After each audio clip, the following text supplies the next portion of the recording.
So good morning guys, namaligya dahil may ani og itlog no para aron extra income mo ni ako ang anak. Bahala ginagmay basa naa.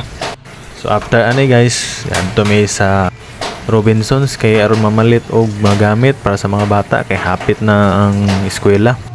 Excited na po kini among duha ka chikiting nga moadto sa Robinsons kay mapalit lagi daw sa school supplies. Superte naman yung mahal lagi sa mga pamaliton labi na ning mga notebook karon sa susup. Ang tawa 59 isa ka notebook na pa 89 so pwede na yung mahala. So kinahanglan kita maning kamot ani aron naatay mahatag sa atuang mga anak o atong pamilya. So kanya-kanya na sang pili og mga papel og mga notebook.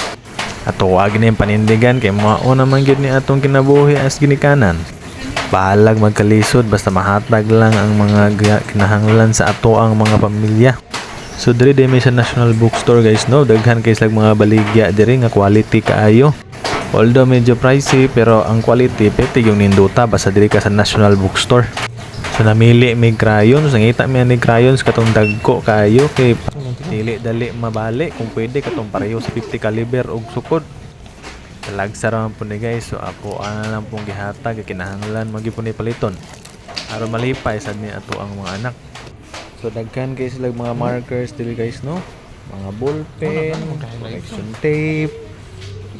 Kaya lang yung induta mo palit kung nalang yung daghang kwarta palitan yung indot. So nalaag din sa plaza guys sa Pagadian City kay lantaw mi ang mga lights nila sa pagbuntag pa pero makita naman namo nga nindot naman gud diri sa plaza Lantawon. So after ana guys, motor rin isang asawa. Siya sa KLX. Kabalo naman yun yung drive og KLX. Sa pagtaas kaya pero anad na kayo ni mo. Ay pagunong ha. Drive mo sidecar na bisag unsa drive na ani.